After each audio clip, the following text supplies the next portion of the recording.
Hey guys, how are you doing? My name is Lena and welcome back to this series. Oh my god, I enjoyed this one so much. So, because it's my birthday, well, today is not technically my birthday, but the day you will see this, it's going to be my birthday. I decided to make part 2 of one of my favorite videos. I know, it's a bit dumb, but they're just so fun to just like record and make, and I just love them. So, we're going to do part 2 for books as video games. And yeah, I have my hidden blade on. I was going to use my Pip-Boy, but it just moves around and I wasn't feeling it. So this is part 2. So if you haven't watched part 1, please check it out. It's here. I think it's here. Maybe. But yeah, that one was stupidly dumb. And this one is going to be the same. So let's just get started. So because I have it here, I'm just going to show it to you. This is Ghost of Tsushima. And if you like this video game, which is set on feudal, is that how you say it? Feudal? I'll just put the word here. Japan, and I don't know if it's a made-up island, but it's just great. The Mongols are invading and you have to fight them off basically and just decide if you want to go in the right path and just be the samurai, or and just be the honorable samurai, or just straight away and just become kind of the Ghost of Tsushima, meaning kind of an assassin. And it's just so cool. I love that game so much. Extremely good. If you have like a PS4, try it. Because it's exclusive, so shame on that, but it's incredible. So for that, it wouldn't be one of my videos without this Sword of Kaigen. It kind of has some similarities to it. Sword of Kaigen, Ghost of Tsushima. But yeah, what reminded me in Ghost of Tsushima a lot of Sword of Kaigen was basically that at the beginning of both main characters here, I'm talking more about Momoru, have like this strong sentiment, like this strong feeling of honor and how they just comply and such. And it's just also there are some awesome cool powers in Sword of Kaigen and also in Ghost of Tsushima that I think could be fantastic. If you haven't checked yet the Sword of Kaigen, I would highly recommend you do, because it's one of the greatest books you've ever read. It's just so good. Oh my god, I love this book so much. I have already talked about this series in the previous installment, but last time I compared Jade City to Tekken because of the all of the family drama.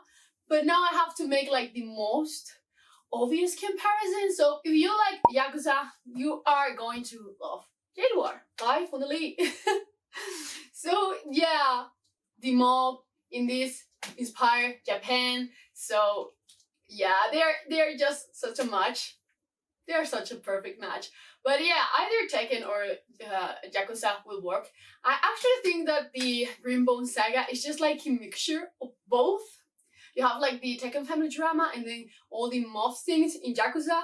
But please, Sword of Kaigen and this saga are just the best things if you want Asian inspired. So check them out. They are both fantastic. There's more like fantastical elements obviously in the Rainbow Saga than in Yakuza, but still, both are so damn cool. Please, just check them. Of course the Templars won. God damn it. Assassin's Valhalla is coming out today and I'm just like waiting at the door, waiting for the mailman, just like, where is it? This was kind of a more obscure video game, but I just did really enjoyed it. This is Rise Sons of Rome. As the title says, is basically a kind of hack and slash set on Rome. I think you were a centurion. I'm not 100% sure, but I believe that everyone thought you were dead and then you kind of come back for revenge. Yeah, I think it was that. I played this one like 5 years ago, so my memories are just like scattered around, but I did really enjoy that one. It was so cool. So if you like Roman inspired video games, try it. It's super cool.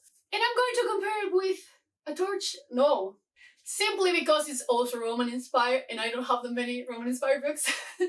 But the whole training montage here and the mask in this book remind me a lot of Rise. So I would highly recommend that if you enjoy this book, you will try that game. Or if you like that game, you will try this book. This is YA, not adult, but still, it holds up by itself pretty good. It's kind of also pretty dark sometimes, so I will highly recommend this one. I don't know if this is like a really well-known game, but it came out last year. This is The Sinking City, and I really enjoyed it because even though it had some issues with actual gameplay, the story was pretty good enough for me, and it's also Lovecraftian inspired. I just really like those type of monsters with all the tentacles and such. They're so scary. I just can't. So for that, I'm just going to recommend 14 by Peter Kleins, because even though it doesn't start up this way, this book is actually heavily inspired by Lovecraft. So if you don't like that, I wouldn't recommend reading it, but if you do, you will really enjoy it, especially the last part. But yeah, this could go hand in hand. Even though the video game is just set kind of on a more old age, I think it was in the 40s, 20s, something like that. And this is set on modern times. They have just like a similar, what is going on? This is so weird. And yeah, the monsters are basically the same. But yeah, both of them are super cool. I would highly recommend that you check out both. So, even though it hasn't come out yet, I'm just going to say it. We're going to talk about Cyberpunk, because I've been waiting for this damn video game 7 years already. I still have a magazine. Yay, a magazine. What is that? I still have it. From when I was in school, I think I was like 14, maybe. And it's just like so insane that I have been waiting so much damn time for one game.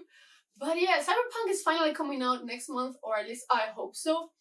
And it has always reminded me a lot of Altered Carbon by Richard Morgan. It's probably because my memory of this book is kind of tainted by the TV show, but I think that the TV show and the game have like the same futuristic vibe, when it's just like, it's kind of a dirty future, if you know what I mean, where you have like neons and the city is crowded, there are gangs, and yeah, it's just like dirt, you know, like a dirty future. But yeah, they both have that same vibe, and I kind of think that the protagonist in Cyberpunk is going to be a badass, like our main character here. But yeah, I don't know, the setting just remind me of each other all the time, and I probably will continue reading this series after Cyberpunk comes out. If you like Death Stranding, I know this was so hard. This was so hard to make. I've been wanting to put a similar book to Death Stranding since I did part 1. But it's such a bizarre video game that I was just like, this is going to be impossible. But I found a book. This is Dames and Demons by Jade War. And even though this setting doesn't remind me at all of, almost say Cyberpunk, of Death Stranding, because Death Stranding is kind of post-apocalyptic. Everything is just like empty, cities cannot communicate, and that's why they use messengers.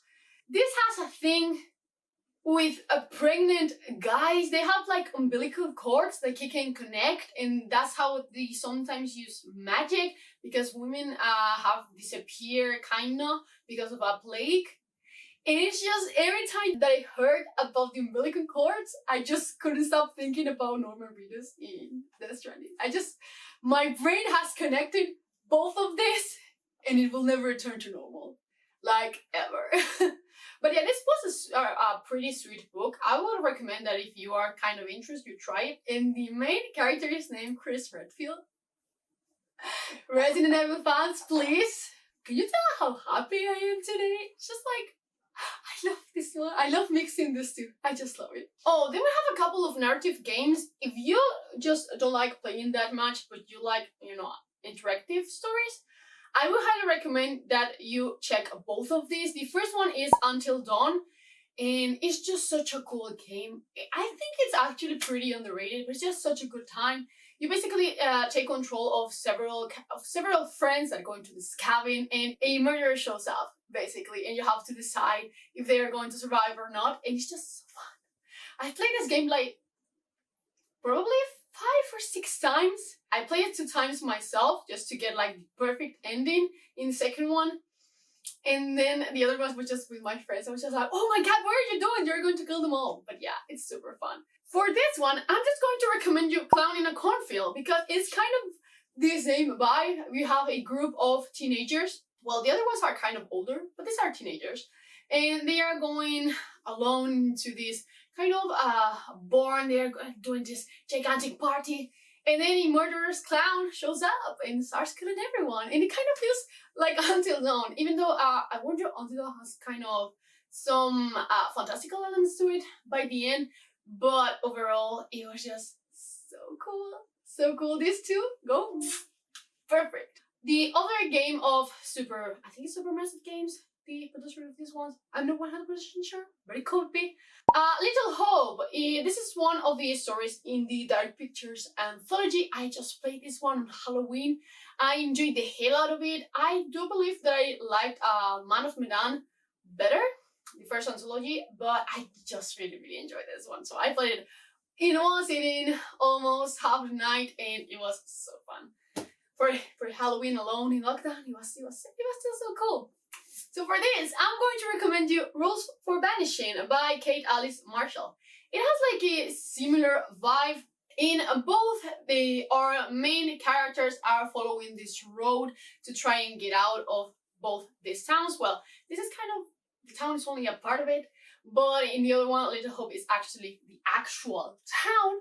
But yeah, they're in both scary things, ghost, horror elements. I think they're both made for each other. If you enjoy Little Hope, you will 100% enjoy Rules for Vanishing, and the other way around. They're just so cool. And there's also like this thing where they kind of mix timelines. So yeah, they're so good for each other. Then I already mentioned this game before, but it doesn't matter because it's one of my favorite games. I do really like strategy games. Yeah, as books, I know. So again, Civilization.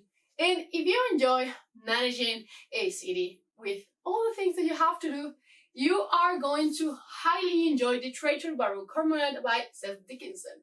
Because this is basically about an invasion, but it's not like a army invasion. This empire called the Masquerade basically take everything under their control, the economy, the culture, and it's just like when you conquer a city in Civilization, you're just like, yeah, welcome to my culture, bitch. Same thing. So if you enjoy that thing on Civilization, you're going to really enjoy that. I will warn you, there's not much like action happening. It's just like really slow down political intrigue book. So beware of that. But yeah, overall, they're just so made for each other. And continuing with strategy games, we have Solaris. Solaris is very similar to Civilization, but it's actually set in space. You have to conquer just like your galaxy and such, and it's actually a little bit more complicated than Civilization. Civilization is kind of really toned down, but Solaris is just such a mindfuck. So for that, I have the perfect one! Ninefox Gambit by Junha Lee. You will not understand a single thing about the game, nor of the book, the first time around. So they are perfect for each other because they don't make sense. But yeah, in Ninefox Gambit, we have like a good chunk of strategy, like space battle strategy, which is super cool, and how all of the minds are connected.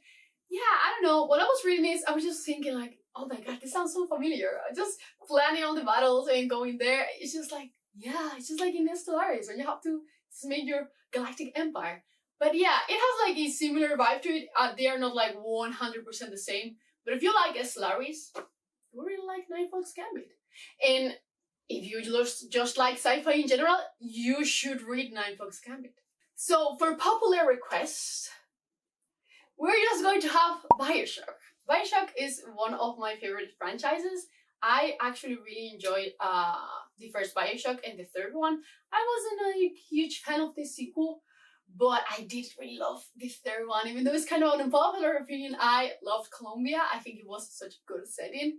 But if you like Bioshock, you should probably read one of the books that it was inspired by. And that is Brave New World by Huxley. And if you have heard anything about this book, you will know that it's actually set on the future with this civilization that has like biological enhancements, just like in Bioshock. So yeah, in case you didn't know, Brave New World was a heavy inspiration for the actual game. This one in 1984 by George Orwell.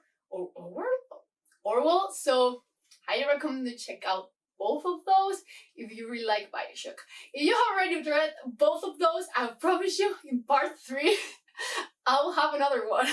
But yeah, 100% check out Brave New World. It's such a good book. Highly recommend that one. Then let's just get started with the kind of stretched answers. So if you like Plague Inc., because I just love this game so much. I love destroying civilization with viruses. Don't know. Yeah, insensitive, I know, but I just love this game. I've been playing it forever. I just have like all the things passed in Mega Brutal, so it's just like I really like it. So I'm going to recommend you for this one. This Mortal Coil by Emily Civada. I haven't read this one, but from what I understand, it's basically about releasing a virus, and we have like biohackers trying to figure out how to make it work, how to stop it. So seems like a good match. I might be wrong on this one, but I still think that this will pair super cool. You could play the game while listening to this audiobook and let me know. Then, the game of the moment, Among Us. I love Among Us. I just love playing Among Us. I barely play with my friends because it's just so hard to make them just stay 1 hour and just play. Just exhausting. But if you really like playing Among Us, you will really like Six Weeks. I don't remember the name of the author right now, but I'll put it here because I no longer have my copy. Even though I didn't love this book, the premise is very similar to Among Us, actually. In this world, they have like different clones, so when you die, you have a clone going, and basically your conscience starts up in the new clone. So they are all in the ship, and they all wake up suddenly, and apparently someone in there just murdered them all, and basically the machine started making new clones. So the whole book is them trying to figure out who is actually the imposter among them. So yeah, is it not perfect? I think it's perfect. I think I nailed this one. I think I nailed this one. So again, another narrative game. I really enjoyed the Telltale games. I think I was so sad when they say that they were shutting down. I know why, but yeah, I loved this one the most. But not the most. My favorite one is still The Walking Dead, but I love The Wolf Among Us, and I've said this comparison a couple of times already since I've heard it on another channel, on Holly's channel, which she was totally right. So if you liked The Wolf Among Us, you 100% loved The Last Mile in Sunder City by Luke Arnold. It's just, it has the same feeling. I don't know what it is, but basically in this world, magic is gone, and we are following this detective called Fetch, and he's trying to figure out what happened after this vampire got killed. Well, after this vampire went missing, and I don't know, it's brutal in the same way. You remember the scene when you get this guy's arm? Wow. But it has like a same vibe, and every time that I was reading this, I couldn't stop thinking The Wolf Among Us.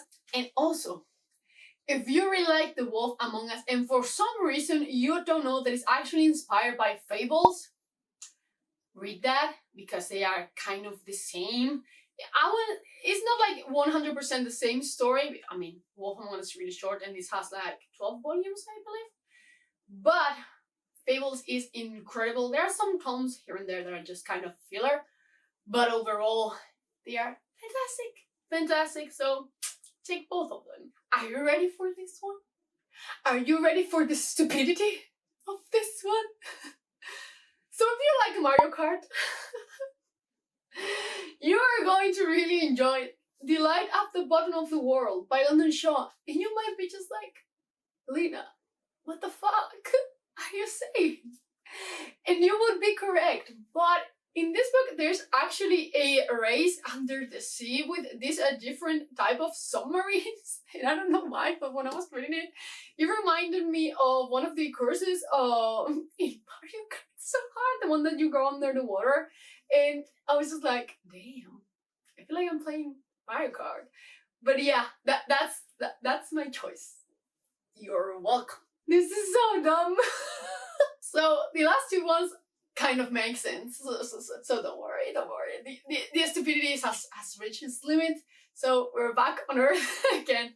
So if you really like Sekiro Shadows Die Twice, I kind of don't like it just because I get really mad when I die several times. So I cannot with the games that are just like Dark Souls. It's just it makes me insane. It's just I can't. If they're kind of easy like Fallen Order, then I will be okay.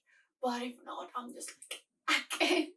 But I do really actually like the story on Sekiro and the setting. So if you like that one, you should probably read The Poppy War by R.F. Kuang, because they are both kind of these Asian-inspired, super greedy and with weird monsters. Actually, the thing that made me pick this one is that in The Poppy War there's this scene with kind of this really weird creature that makes you see what you want to see, and this kind of deceiving, and it reminded me a lot of the monster in Sekiro. So yeah, they're both brutal. They're just brutal. Sekiro's brutal, but the Poppy War will crush your fucking soul. So beware of that. But yeah, this is a great match. Also, I would be so surprised if you didn't like both of these. The Poppy War is fantastic, by the way, and you should highly read it. But be careful. There's so many things here. You should check out trigger warnings just in case. But yeah. And the last one is going to be again Mass Effect. I know that I have already talked about this one, but it's my favorite game, so I can shut up about it. But if you really like Mass Effect 2, especially, I'm thinking of the DLC of the Citadel, where you are just hanging out with your friends before the final mission. Then you will really like a memory called Empire by Arkady Martin. I don't know why, but the Texticalan Empire reminded me a lot of the Citadel. So when I was reading this book, I was just like picturing everything like in the Citadel itself. Like the one from the third game and not as much of the second one. But still, it just had something like kept reminding me of it. But yeah, both of these are super good. If you have never played Mass Effect, please do. It's a great third-person shooter RPG action game. It's just amazing, and we're going to finally have a remaster. What a week. What a great week. And this book is actually great. I would highly recommend you check it out. It's more slow because it's really centered around politics, sci-fi politics.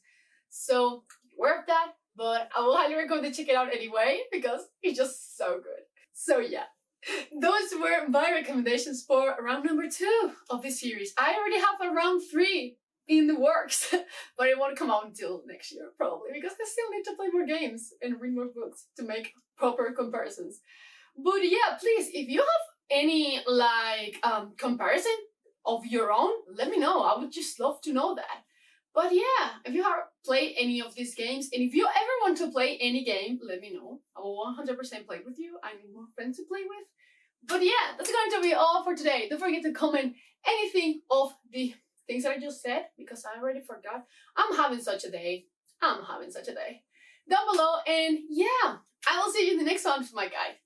Bye. Wait a second. I'm an assassin. Yeah.